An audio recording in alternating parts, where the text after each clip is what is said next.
نے لوگوں کے لیے یکساں عبادت گاہ بنایا ہے روکتے ہیں، خواہ وہ وہاں کے رہنے والے ہوں یا باہر سے آنے والے، اور جو اس میں شرارت سے کجروی و کفر کرنا چاہے اس کو ہم درد دینے والے عذاب کا مزہ چکھائیں گے۔ اور ایک وقت تھا جب ہم نے ابراہیم کے لیے خانہ کعبہ کو مقام مقرر کیا اور ارشاد فرمایا کہ میرے ساتھ کسی چیز کو شریک نہ کیجو، اور طواف کرنے والوں اور قیام کرنے والوں اور رکوع کرنے والوں اور سجدہ کرنے والوں کے لیے میرے گھر کو صاف رکھا کرو،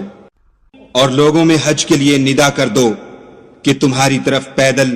اور دبلے دبلے اونٹوں پر جو دور دراز رستوں سے چلے آتے ہوں سوار ہو کر چلے آئیں، تاکہ اپنے فائدے کے کاموں کے لیے حاضر ہوں، اور قربانی کے ایام معلوم میں 4 پایہ مویشی کے ذبح کے وقت جو خدا نے ان کو دیے ہیں ان پر خدا کا نام لیں، اس میں سے تم خود بھی کھاؤ